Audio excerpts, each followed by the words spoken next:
Good afternoon. You are tuned into Ability Matters, a program that covers matters to do with abilities, disabilities and everything in between. Ability Matters is one of the longest running disability-related programs in the whole wide world. Starting as Headway on air in 2007, you can now listen to podcasts of previous Ability Matters programs on YouTube and Spotify. Just search for Ability Matters. Ability Matters is brought to you by My Home Living Care, an NDIS registered disability. Right, that's right, Sean. Okay, this is Tony Scott speaking. I'm the current host of Ability Matters, 106.9 VOX FM. Now, you just heard Sean introduce the show. This is Ability Matters, of course. We have a bit of an interview lined up today, but I'm first going to open up. We're going to get right straight to that. I'm going to open up today with a quick little song here. An Aussie classic, I call it a classic, by Ian Moss from Cold Chisel. Tugger's Daughter from his 1989 debut album, Matchbox.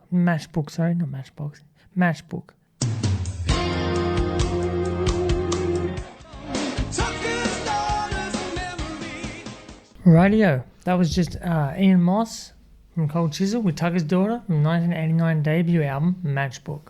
And now I'm going to introduce, we've got here Bec from Flagstaff, who's just come into the studio. Thank you very much for being here, Bec.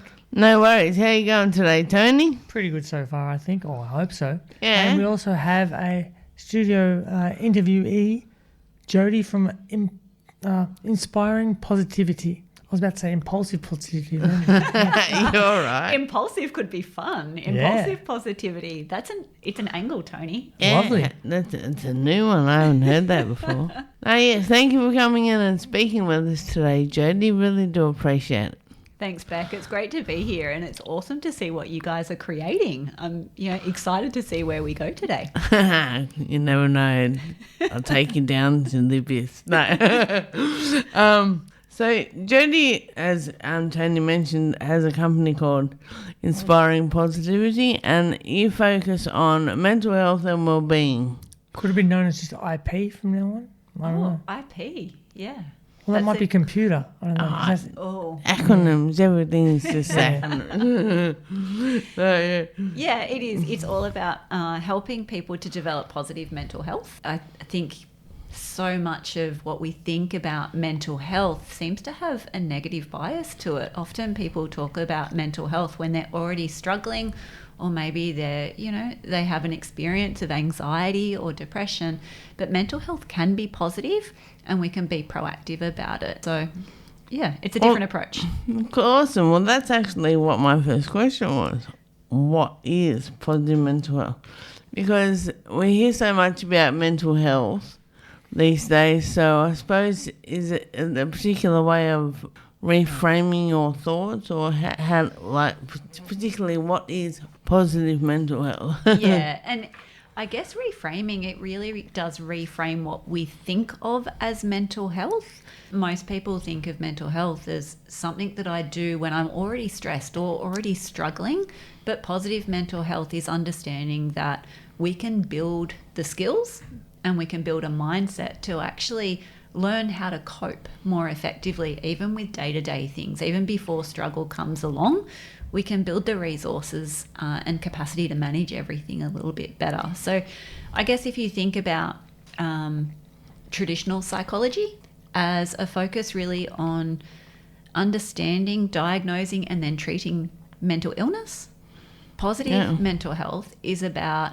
understanding how do we help human beings to thrive? How do we reach our potential? How do we support each other to kind of bring out the best?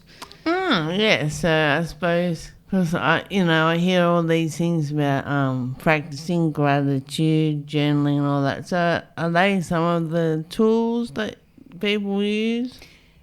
They are, and the way that I explain it, Bec, I love that you've thrown out the gratitude card early. It is part of it, but it's not the right tool for everybody all the time. And so if somebody's really struggling or having a tough time and they're in a dark place emotionally, telling them to be grateful is not the right thing. So there's no so there's no really umbrella fix for everyone, is there? Yeah, that's right, Tony. There is no one size fits all to mental health. That's the one, yeah. Yeah, it's just not like that. And so the work that I do is often with individuals, giving them, I liken it to a buffet. There are lots of different Options. resources and skills, but if you try to eat them all, you are going to be sick.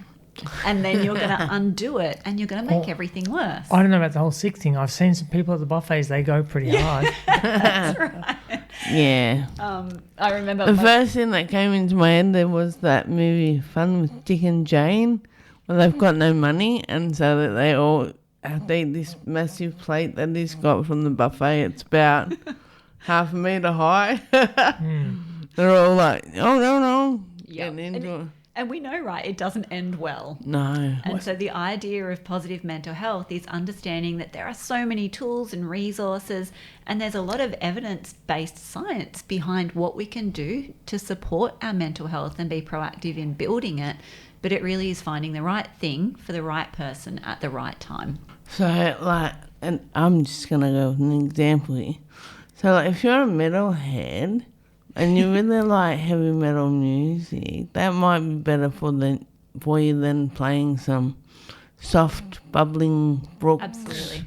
Then Yeah. again, let's say the Beethoven, that was the world known as the first heavy metal, even back in the classical days. Because he was deaf, he wanted everything louder than everyone else. So there you go. Yeah. Oh, you know. That's a very left field example there, but Yeah, a little history, a little random history thrown in. beautiful. Awesome. Thank you. Oh, I suppose, have you ever seen how he played? It was a little bit crazy as well, so a little bit all over the place. But the next question I have for you is, why is it so important for us to, I suppose, turn that positivity switch on and try to do things that keep us in a good frame of mind? Yeah. A good mindset. Yeah, 100%, guys. It's just, I was talking to a friend this morning, and we're both in this industry of coaching, and we spend a lot of time working with professionals.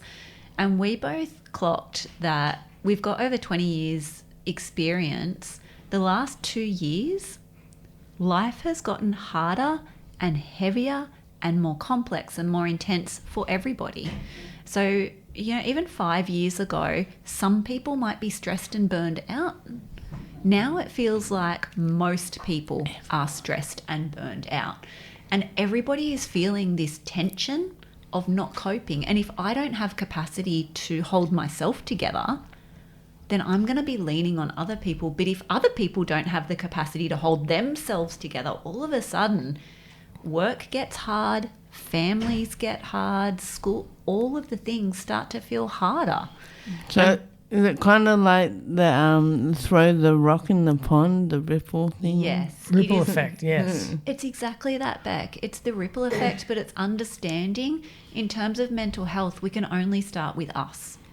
And I think, in my opinion, is the world needs to change. We all know there is this seismic shift that's coming. The world needs something different. My very small part in that is helping people to regain the capacity so that they can show up. No, I in a can way that the understand, world needs. that it's always easier to blame it on the bigger picture. The world needs to change to fix me. A little Yeah. pebble, as you said, but it's not always the world who's going to be the first person.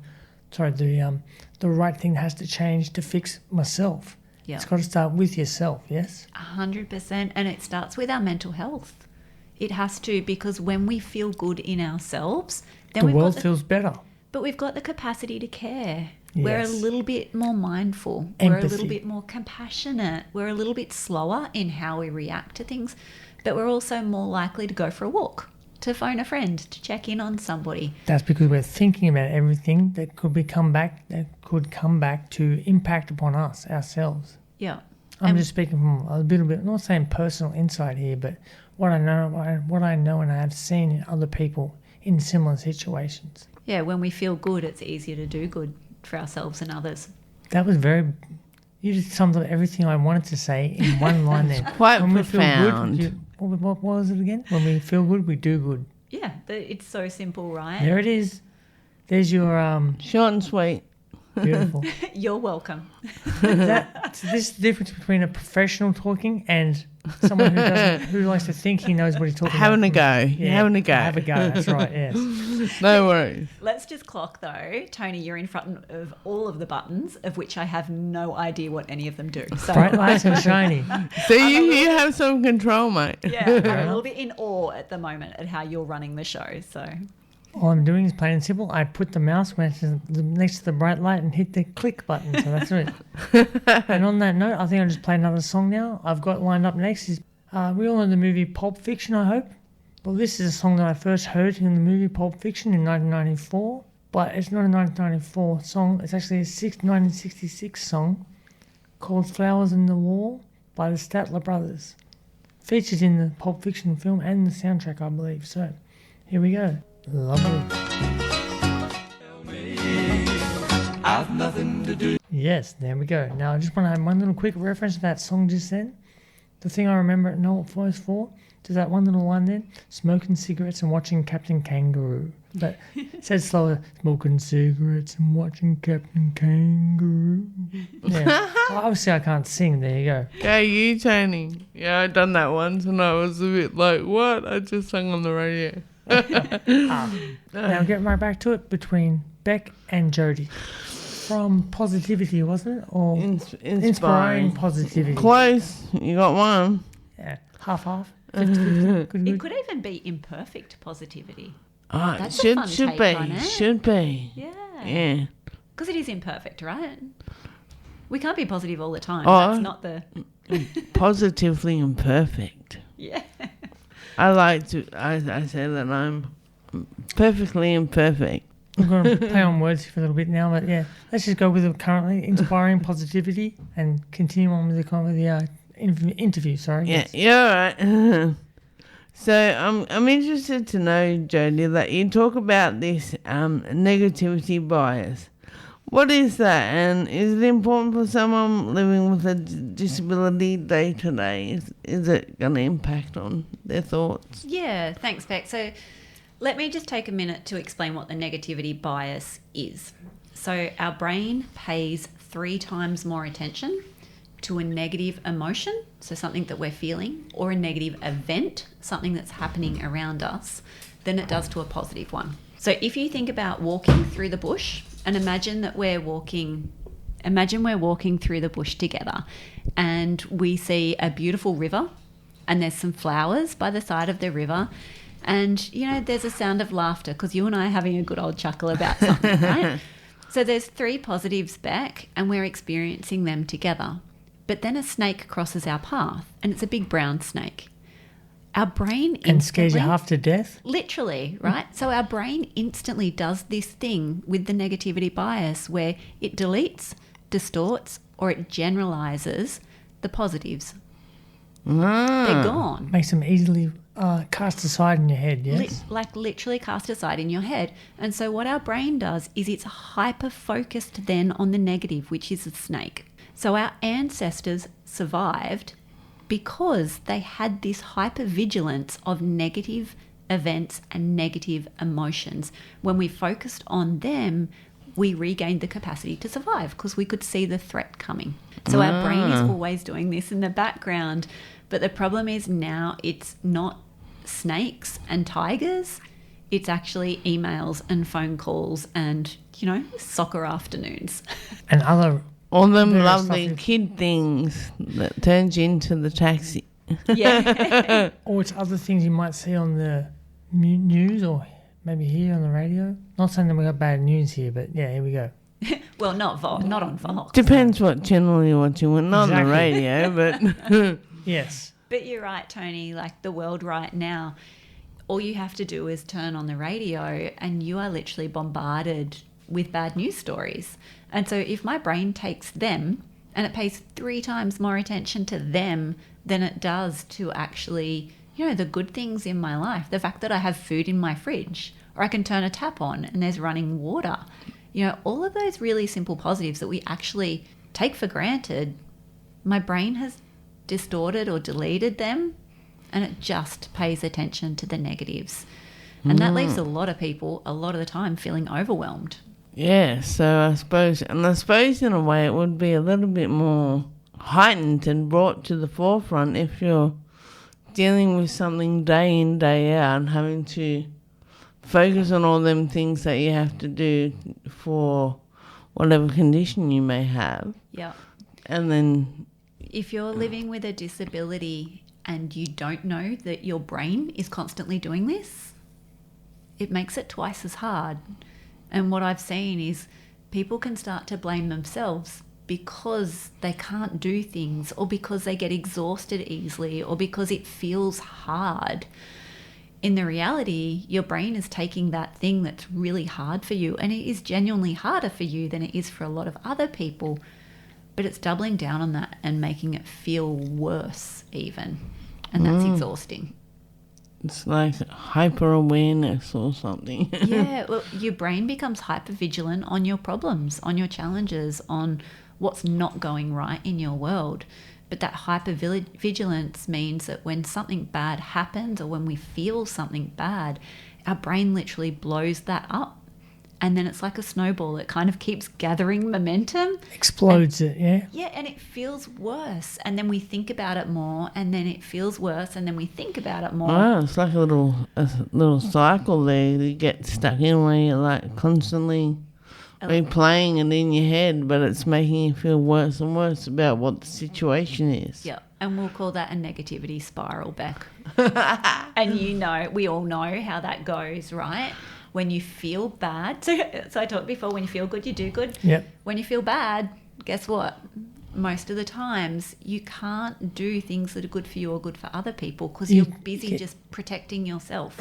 You get stuck in like a negative loop, let's say. Literally. Yeah. And so we might, grab McDonald's on the way home because we're exhausted. But A then comfort food. we're I exhausted. did that on Saturday night after the radio. I got KFC because it's easy. And then because we've eaten a whole bunch of sugar, we actually tend to scroll more instead of going to bed. And we end up in these negative loops. And then we haven't had enough sleep. So we don't have the energy the next morning and we can't jump out of bed. And so there's both of these things happening all the time. Our negative emotions tend to play out in negative spirals. But our positive emotions have the opportunity to create this virtuous cycle where when we feel good, we do good. And so that leads us to feeling better. And so we do more good. And that means we feel good. Does that make sense? Yeah, I think, but then is it do we get addicted to that? The good feeling? The good feeling or bad feeling? The hyperendorphins, I believe it is. Look, either way, I suppose. Because I know a lot of people that seem to just want to stay in that rut, that they're comfortable in that, and like thinking that things are going to go bad. Yeah. And then you try and show them something good, but they just have a negative reaction to it. Yeah, all of our bad habits are just our inability to manage our own thoughts and emotions. So effectively we're self-soothing, but we're doing that with, whether it's alcohol or scrolling or fast food or shopping online. It's like a short-term quick fix. It is kind literally of a thing. short-term dopamine hit. So we feel good There's in that the magic moment. word, dopamine. Dopamine, The yeah. body's natural, I don't want to use this term, but the body's natural drugs, let's say. It is, literally. Our brain is an incredible pharmaceutical device. And when we experience positive emotions, we get a little bit of dopamine, serotonin, oxytocin, or endorphins. I was going to say that there's an oxy one in there. Yeah, oxytocin. It's known as the cuddle hormone, right? So The cuddle hormone. the cuddle hormone. So Wow. when we give somebody a hug, we release oxytocin, and that helps us connect, bond, and trust. Does that help you go to sleep as well? That's one? melatonin you're thinking of. Yeah, melatonin definitely is it. Sleep. I need that stuff too, don't worry. That's because my head no longer produces it since, Oh, okay. Yeah, since the and brain that's- injury. With disabilities, there are going to be variances in all of this stuff. And there are sometimes ways that we struggle because it's harder for us to feel good or to do the thing. And so sometimes we can slip into those negative spirals. One of the big things that I do notice is when people learn to be kind to themselves, they can often stop that downward spiral. Really? You can see when you're starting to go down that path and pull yourself out. Yeah, of that kind of 100%. thing. So, Bec, can I use the example of you getting fast food on Yeah, Saturday go night? for it. Let's run Go with that. for it. So, imagine that you got fast food and you drove home, but as you're eating it, inside your head, you're saying, I'm so hopeless. Why would I eat this rubbish again? I know this is bad for me. I'm such a bad person. That's why. It's tempting. You feel like a rebel. That's right. And so all of that negative self-talk starts to make you feel worse. And as we feel worse, we know when we feel bad, we do things that are bad for us generally. And so it can lead to spiraling. Instead of saying, I made a not ideal choice because I am tired. Now, and I am I'm not sure if this applies or anything. I'm just thinking of the term, hearing all that talk then. I know this doesn't relate to anything. I just think of the term negative gearing. I know it's got nothing to do with this. That's houses. But it is funny because it's almost like, and I haven't used that term before, Tony, but because it's a almost tax like term, I believe. our brain is negatively geared. Yeah. I think it's to do with claiming tax money back off your home investment or something. I don't know investment exactly what it properties. is, but yeah, I just think it fitted, didn't Yeah, it? yeah, absolutely. They're talking about that at the moment because of the budget. Yeah. But we won't go into that any further. That's not for this topic, not Let's for this not show. derail, Yeah. guys. Yeah, no. But No. yeah, it's like our brain does send us to that negative place over and over again. But then, Bec, if you can catch yourself and you can go, you know what, I had McDonald's, it's okay. I don't expect myself to be perfect. I'm Yeah. not a perfect human. I was tired. You know what, tomorrow I'm going to try to make a better choice. Maybe I'm Yeah. going to pack my lunch. I did that, yeah. There you go. But you know what I also told myself when I went to the window? I'm only having a light snack. I'm not having a big burger and all that kind of stuff. Yeah. Big burger box or whatever. So it could be worse, but it isn't because I'm telling Yeah. myself There you go. I'm not going to do it. It's That's not right. as bad as you think. It's just one of them little slider things. It's okay. Probably went a bit rogue on the raspberry freeze. But they're really good. We're not meant to be perfect, Bec. Nah. But anyway, this is still Bec from Flagstaff and your host, Tony, I don't know. And we've got ourselves Jodie from you're changing the names every now. Is it Inspiring Positivity, was it? Yeah, Yes. let's Officially, run with yes. that. Yep. And now I'm just going to play for you a quick little tune now. This is Chris Rea, Fool If You Think It's Over, from 1978 album, Whatever Happened to Benny Santini. Not sure where that comes from, but there we go. All right, we'll get straight back to it right after this. We'll go straight back to it. Here we go. Now, what do we decide to touch back on now, ladies? Well, we briefly touched on being aware of our habits and what we're doing and stuff, but I'd just like to Hammer it hone home. in on that one because I think that's important. So So just in Jodie. general, we said earlier that habits are a big part of the picture, i.e. everything we do every day. No? Okay.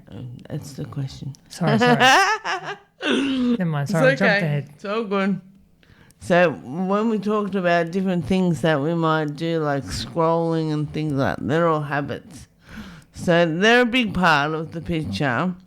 Is there any way that are there any that you feel are a must for our mental health? I think when we think about mental health, there's some really big habits that we actually want to protect because they create a buffer for everything else, right? Like by habits, you mean things we do every day without thinking? Yes. Right. And there's two types of habits, right? People don't think that.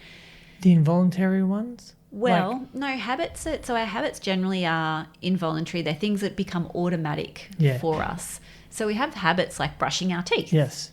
That's something that we actually do. Do without thinking, i.e. involuntary. That's right. But we also have thinking habits. And most people don't think about the way that we think as a habit.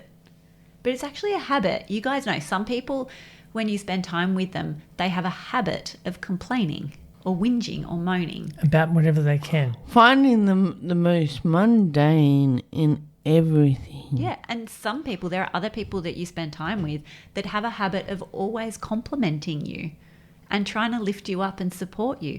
And so these two types of habits of things that we do, but then we also have habits of ways that we think, and that shows up everywhere. So there are a couple of really practical habits that I think are super important to protect our energy. Because when we think about mental health, a lot of it is, do I have the capacity to do the things that I need to do, right? So the basic ones are sleep, diet, and exercise. Those three things are essential. And then the thinking one that I would say is to notice the positives. Because of our negativity bias, most people get into the habit of noticing what's going wrong or what they haven't finished. Focusing on the bad or the negative rather than the positive, the good. And that becomes a thought habit that's a trap. So you trap yourself in your own downward spiral, let's say? Yeah, and it's a thinking habit. But then that shapes everything else, because then we feel bad. And then that leads us to functional bad habits. So in a way, I'm just trying to think of how you would explain that easily. So being able to notice when you're getting into that mode of not appreciating, Not being positive. Yeah, I always love to feed the birds, be in the sunshine, and I notice all the butterflies and things. Yeah. The little tiny things that aren't that exciting to most people. I'm like, ooh, in a way, butterflies are the most amazing animal. Isn't that come back to that saying, sorry, Bec, the saying, stop and smell the roses? It's literally that, Tony. Yeah. And so much of this noticing the positives is that. Because when's the last time that you looked out a window and went, hey, I'm really grateful that we have a window here. Not just the view beyond it, but the fact that we have glass in our houses. It's pretty It incredible, could be you know? windy if you didn't. True, but that's really getting back to the whole caveman style of things, isn't it? Yeah, Wow, yeah. we have a window, we have doors. But a couple of hundred Wow. years ago, our ancestors didn't have that privilege. Yet in modern society, we have taken almost everything for granted now. We take for granted that, you know, we have food in our fridge. Or We that don't there's have to have a government horse that and supports carriage. it. Yeah, literally. I've got a good one for you. I didn't realise how difficult it was to just put your arms up and tie up your hair until I had my stroke. And then I realised, how am I going to do this? So I actually lie on the floor. Little 'Cause my things arm take advantage. works, yeah. And people will look at you and say, what are you doing? Did you fall over? And I'm like, no, I'm doing my hair. And they're like, what? And I'm like, Yeah. is there something wrong with you? Don't you do your hair on the floor? Like, And so, Bec, that's a great habit that you've got into. Instead of feeling like it's hopeless and it's too hard, now it's just a habit. You lie on the floor and you do your hair. And it yeah, gets I've done that for 18 years now. So, There you yeah. go. And so it's finding It's these amazing. small habits that make your life easier, that tomorrow you don't have to think about doing your hair. You don't have to get cranky because it's hard. You don't have to feel like life is unfair. You just have built a habit that Yeah, gets your hair like a done. cope kind of, oh, well, I'll Exactly. just do it a different way. And so these habits, we don't give them as much credit as they deserve. No, Because that's yeah. protecting your mental health. Yeah, because I think that we're not a society anymore that thinks out of the box too much. If it's not a certain way, then it's wrong. Yeah. We just follow a set pattern. Yeah, it has to be done this way, and you can't use that for anything else. And if it That's isn't, for that. you're wrong. Yeah. Yeah. Okay, so Jodie, I'm just wrapping up now, I suppose. But is there something that you wish people knew about mental health? Or if there's something that you wish people knew about their mental health, what would that be? I think probably, Bec, the biggest thing, and I've been doing this work for 20 years, it's giving people the understanding that mental health is just like learning to ride a bike. It's like picking up a musical instrument. It's something that you can practice. There are resources out there, but there's skills that you can develop. There's support that you can get, and you really can be proactive if you want to be. If you don't want to be, then, you know, often the negativity bias will have us defaulting down a a negative path. But if you want to be proactive about your mental health, you can. I always thought the best thing about riding a bike was it's just something that you never forget. Then again, once you learn how to do it proper from the start, Yep. you'll never forget it. Just like this thing you were talking about then. I was going to say negative gearing, but no, that's not the thing we're talking about. But it's a nice analogy, Tony, because some people look at others and feel like, why is life easy for them, or why can they always be positive?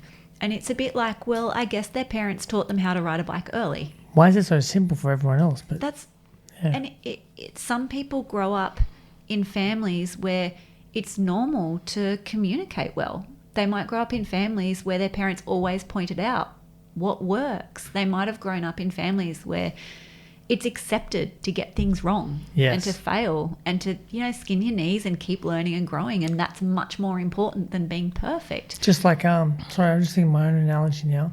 Like when I first started learning how to ride a skateboard. Yeah. You didn't really have a fair effort at it if you didn't come home with a bit of a scab or something on your skin, yeah? Because I'm like, what were you doing? Just standing there and watching? Yeah. You had to have a go. It's like learning from your own mistakes, yes? Yeah. And so mental health is just like that. Yeah. It's literally understanding that the world that we live in is pretty messy and it's hard, and there's lots of uncertainty and conflict and challenges for all of us now. It definitely isn't perfect, and there isn't always a safety net. That's right. But mental health is totally something that if you want to, you can lean into, and you can learn, you can be proactive, you can find support, gather resources, and you can practice. If you want to get better at it, you've got to accept that you're going to graze your knees. Practice makes perfect, let's not forget. We all know that saying. It's been going around since forever. And Yeah. Practice makes improvement. Practice leads towards better. Let's say that. I say there are no failures, there are only learnings. There you go. Learning curve, okay, lovely.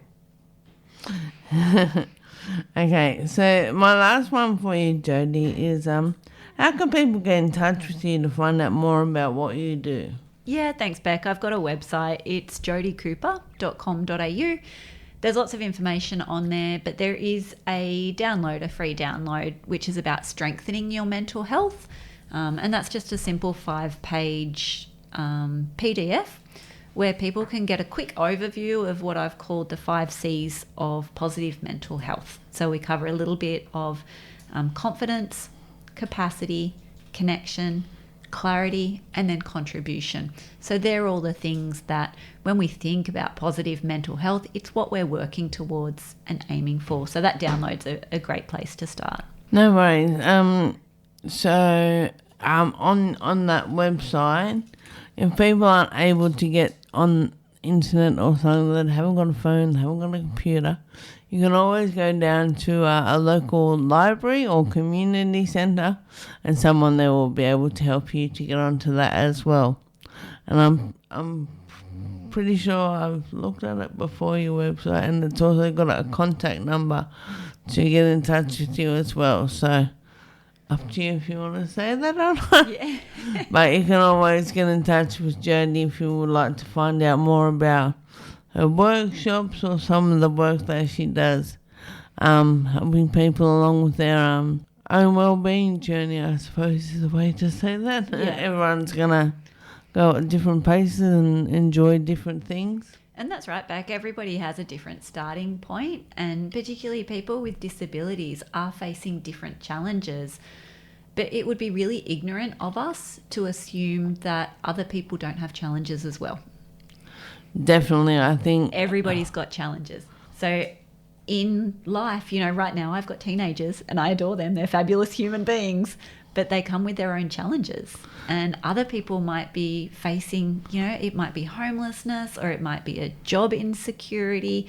And so while having a disability is absolutely a certain challenge, most people that you see walking around have still got their own problems. that's where the altered abilities that I put out there, that pops in, because everyone's got something going on at different times in their life. Plug yourself, that's okay. Also, Yeah, shameless, no worries. Yeah, go for it. Hey, when I say shameless, it fits the situation, so power ahead.